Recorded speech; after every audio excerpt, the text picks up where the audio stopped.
Kalau sampean salahnya orang yang dicintai, kayak Nabi Adam nasib sampean. Nabi Adam itu salah karena makan apa sajaratil khuldi. Kata cerita-cerita gitu loh. Nanti bisa diperdebatkan. Sajaratil khuldi itu nama larangan, itu nama salah sebetulnya. Nanti tanya Pak Kures, itu kan sebenarnya gini. Istilah khuldin itu bahasa setan. Hal adulluka ala sajaratul khuldi wa mulki la yabla. Jadi iblis itu goda Adam, kamu ingin mangan pohon keabadian. Jadi kalau kita mengistilahkan sajaratul khuldi, berarti mengesahkan istilah yang dipilih setan. Jadi masalah. Makanya saya enggak pokoknya anut-anut umum wong muni sajaratul khuldi ya ikut sajaratul khuldi. Tapi ini sebetulnya bahasa yang dipakai setan. Singkat cerita Nabi Adam itu akhirnya makan tapi tidak banyak. Makanya sebagian aja diredaksikan dzaqo itu ngicipi. Makanya ada akala, berarti zauk juga disebut aklu, tapi aklu yang sedikit disebut zauk atau dzaqo. Nah, ketika makan itu Allah duko, tapi duko be orang yang dicintai, diwarai. Cung Adam, kowe tak warai donga supaya tak sepuro. Jadi koyo anak apa minggat wong disayang, disangoni minggatlah tak sangon. Makanya waj'al sayyiati man ahbabta. Disangoni fatalaqa Adam min rabbi kalimatin fataba alaih. Makanya saya kalau baca ayat itu cek enak itu disangoni. Maca iki jeng yo kok ben. Dadi minggat digani HP mbek dhuwit engko nek wis kepen mulai ya semulai. Makanya itu jadi Quran itu luar biasa. Akhirnya Nabi Adam yang benar diusir, tapi sudah bawa bekal diwarai oleh pangeran. Nah ternyata apa? Maksiatu Adam itu maksiatu mu'azzimin. Maksiatnya orang yang sangat menghormati Allah. Jadi kalau kamu ingin jadi wali itu pertama harus kamu berstatus al-mu'azzim, al-musabbih. Ternyata kata kuncinya gini, kata tafsir Ibnu Katsir ini. Waqa sama huma inni lakuma laminan nasih. Saya ini kan muridnya Mbah Maimun, muridnya bapak saya. Kan gak kebayang orang pakai namanya Allah kemudian dusta. Jadi Nabi Adam dirayu setan kayak apa itu gak pernah tertarik. Gak pernah tertarik. Tapi akhirnya setan bilang, wallahi demi Allah, bahwa saya menyuruh kamu makan buah khut itu laminan nasihin. Wallahi, pakai kata wallahi. Terus Allah ya sudah merevisi larangan itu. Sekarang sudah bilang boleh katanya. Nah karena kata pakai wawahi, terus kata Nabi Adam, fawawah wa izzatika ya Rabbi, ma dzanantu anna ahadan yahlifu bika kadziban. Ini dawuh Nabi Adam. Adam wis tak kandhani kok ora nurut alasan apa? Terus Adam atau pangeran wa izzatika, demi kehormatanmu ya Allah, fawawahi ma adzunnu anna ahadan yahlifu bika kadziban. Saya tidak pernah ngira ada hambamu, ada makhluk kemudian mencatut nama engkau kemudian dia dusta. Kenapa saya sebut-sebut nanti tadi asmane Mbah Mun?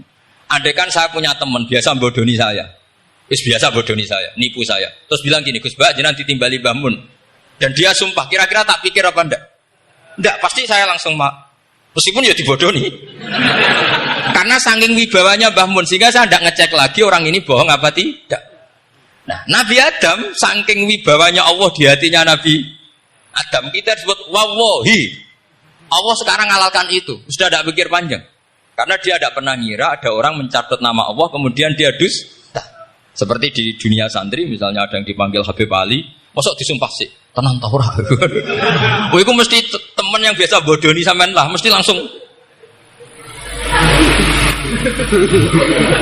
sangat takutnya kan gitu. Sampean takut istri dibilangi teman, bojomu nelpon. Wah, seulah. Itu mesti tidak dikonfirmasi lagi itu. Saking takutnya itu. Nah Nabi Adam itu seperti itu. Saking takzimnya kepada Allah sehingga ketika disebut wawahi. Nah itu yang kata kuncinya waqa sama huma inni lakuma laminan nasihin fadallahuma bihur. Itu kalau sampean teliti. Ini kesangannya Pak Kures pakai madatul kalimah itu kelihatan. Fadallahuma itu rujuknya ke iblis. Jadi Adam di situ korban terus. Kan wako sama huma iblis sumpah ke Adam Hawa. Fadallahuma iblis menunjukkan Adam apa? Jika dia dua orang ini maksiat itu semuanya korban, dia hanya sebagai objek. Kreatornya yaitu iblis. Tapi Nabi Adam sampai tertipu tuh gara-gara tadi. Wa izzatika ya Rabbi, ma adzunnu anna ahadan yahlifu bika kadziban. Ketika menyebut nama engkau, saya tidak pernah mengira ada orang nyebut nama engkau kemudian dia dusta. Saya bayangkan orang paling brengsek sekalipun teman saya kalau bilang Gus sampean dipanggil Mbah Mun, tentu tidak saya pikir lagi. Atau di pondok sini, Kang diceluk Habib Ali, ditimbali Habib Ali. Sampean konfirmasi apa enggak? Enggak kan? Apalagi ini Allah Subhanahu wa ta'ala. Jadi wong nek sebakat wali. Itu begitu.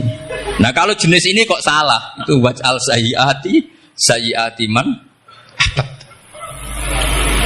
Kanjeng Nabi dalam lahirnya juga pernah salah dalam lahirnya. Karena Nabi memberi izin orang-orang munafik gak ikut perang. Salahnya secara fikih adalah kewajiban perang zaman itu. Karena zaman itu memang orang-orang kafir juga merangi kita sehingga kita dibolehkan merangi. Jangan hanya cerita Nabi perang berarti perang syariat ada gitu. Nabi perang karena diperangi. Jelas ayatnya udzina lilladzina yuqatalun, diberi izin bagi yang ngalami yuqatalun, diperangi baru diberi izin perang. Jangan langsung bangun tidur perang, itu enggak ada ayatnya. Qatilul ladzina yuqatilunakum, merangi yang merangi kamu. Wa akhrijuhum ya min haitsu akhrajukum, ngusir yang ngusir kamu. Jadi perang itu akibat bukan sebab. Akhirnya Nabi itu secara fikih itu salah. Secara fikih lah, karena memberi izin orang munafik. Tapi Allah ketika sama Rasulullah Muhammad SAW karena kekasihnya, ngendikane sudah dimulai afawwahu angka. Muhammad tenang wae wis tak sepuro. Cuma aku takok, kena apa kok buka izin?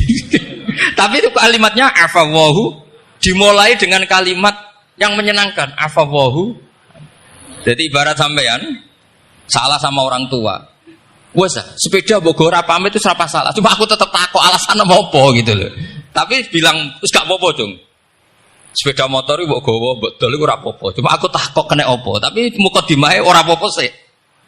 Kayak apa Allah sama nabinya. Jadi mengkonfirmasi saja dimulai dengan afawwahu an. Lima adzinta lahum. Wong karwan wong munafik gak ndek ngamal malah mbok ora perang. Itu malah ra tauhid mahagam. Jadi makanya terus orang-orang soleh kalau berdoa apa? Waj'al sayyiati man ahbab. Ya Allah, jadikan kesalahan saya adalah kesalahan orang yang kau cintai. Nah, yang paling dicintai Allah tentu umat Rasulullah sallallahu alaihi wasallam. Saya tak beri ijazah. Kali ini tak ijazahkan enggak apa-apa karena ini hadis sahih musalsal. Umatnya Nabi kok gak enak bi. Kontrak mbek pangeran sebelum salah itu sudah ada kontrak. Makanya Nabi itu ngendikane bangga sekali. U'titu khamsan lam yu'tahunna nabiyyun qabli atau ahadun min qabli. Saya diberi 5 hal hadiah sama Allah yang umat sebelumku, nabi sebelumku tidak diberi hadiah itu. Di antara hadiah itu terbesar adalah wa'u'titu khawatima suratil Baqarah. Saya diberi hadiah akhir dari surat Baqarah. Kok ada hadiah gimana? Allah itu sudah naikkan kontrak dengan kita. Kita disuruh doa sama Allah. Rabbana la tu'akhidna in nasina wa akhtana. Ya Allah, suatu saat saya salah, padahal kita pasti salah. Suatu saat Gusti, suatu saat kita salah, jangan kasih sanksi loh. Oke, mau oke. Itu kok udah enak gimana? Sebelum kita salah, terus naikkan kontrak sama Allah. Rabbana la tu'akhidna in nasina aw akhtana. Ya Allah, jangan jatuhkan sanksi kepada kita jika suatu saat saya lupa atau salah. Qala na'am, Allah jawab, nah. Makanya Nabi senengnya bukan main. Tentang apa? Saya diberi hadiah akhir surat Baqarah. Tapi sekarang jadi fitnah tadi. Yang kiai NU baca itu dipakai tahlilan. Kadang-kadang yang baca agak paham. Yang kritik juga agak paham. Jadi ya sudah innalillahi wa inna ilaihi raji'un. Sebetulnya itu diabadikan di tahlil itu karena itu surat yang luar. Tapi sebagian yang baca agak paham. Sehingga ya dingin saja wong enggak paham.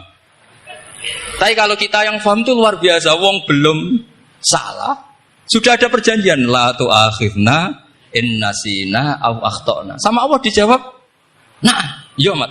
Umatem nak salah ora langsung tak siksa. Aman." Maksudnya dinten tobat aja terus salah terus. Kayak apa? Makanya beda.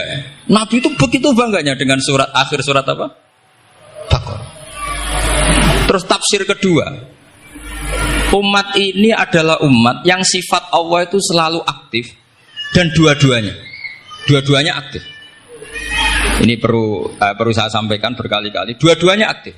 Jika orang soleh itu nggak boleh mengadili orang dolim. Itu umatnya Rasulullah Shallallahu Alaihi Wasallam. Begini logikanya ya.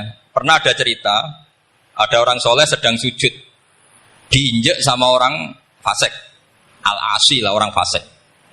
Karena orang soleh ini diinjek, orang soleh, bawaan orang soleh itu ya kadang gampang marah, bawaan orang soleh. Tapi pas marah itu nyatut nama Allah. Fawawahi la yaghfiru laka, pakai nama Allah. Ada kan dia bilang asemane kue itu malah gak apa-apa gitu. Karena miso-miso sendiri itu kan urusan dia. Tapi pakai namanya Allah. Fawawahi la yaghfiru laka. Allah tidak akan ngampuni kamu. Itu Allah langsung memberi wahyu ila nabi hada zaman, ke nabinya zaman ini. Allah ngendikan gini. Ini yang cerita Rasulullah. Man dzalladzi yata'alla alayya alla aghfira li fulan faqad ghafartu lahu wa ahbattu amalak. Orang itu tak ampuni, yang sujud amalnya tak hilangkan. Kenapa? Allah tersinggung. Wong saya ini bisa aghfir, bisa ngampuni. Kenapa kamu nyifati saya hanya u'adzib? Jadi kira-kira Allah itu tersinggung. Wong sifatku itu yo yaghfir wa yu'adzib, kok ganti yu'adzib tok iku piye? Jadi sifatku kan hilang sitok itu. Paham ya? Jadi kalau kamu melihat orang-orang maksiat, pikiran kamu Allah yu'adzibuhum itu enggak fair. Bisa saja Allah yaghfiru lahum. Tapi kamu milih sitok tok, yaitu sifat yu'adzib itu enggak fair. Harusnya ya yaghfiru liman yasha wa yu'adzibu man yasha. Tapi orang soleh ini wallahu la yaghfiru laka, itu Allah tersinggung. Kenapa tersinggung? Karena Allah hanya disifati yu'adzib, bukan disifati yaghfir. Padahal Allah bisa yu'adzib, bisa yaghfir. Sehingga Wahsy ketika seperti itu, dia qatilu ahabbin nas ila Rasulullah, yaitu Wahsy adalah qatilu Hamzah. Ketika Nabi da'a alaihi, tidak usah diterjemah, itu sama Allah malah Wahsy dikasih tahu. Bahkan turun ayat laisa laka minal amri syai'un aw yatuba alaihim aw. Jadi kita melihat ahlul maksiat, oke, kita tidak cocok dengan mereka, tapi tidak cocok tetap berharap mereka tahu. Kita tarbiyah, karena kita tidak boleh nyifati Allah yu'adzibhum qatan. Mungkin ora melok dadi pangeran kok muni qatan. Isa wae Allah yaghfiru lahu. Itu pelajaran bagi kita. Jadi ternyata si soleh tadi ditegur sama Allah, kamu tidak bisa seperti itu. Mangdalladzi yata'alla alayya ta'ala itu corong Jawa sumpah serapah. Kok iso aku mbok sifati u'adzib tok, wong aku iso aghfir. Makanya di Quran itu ada wa yu'adzibal munafiqina. Ayatnya apa? Insya'a au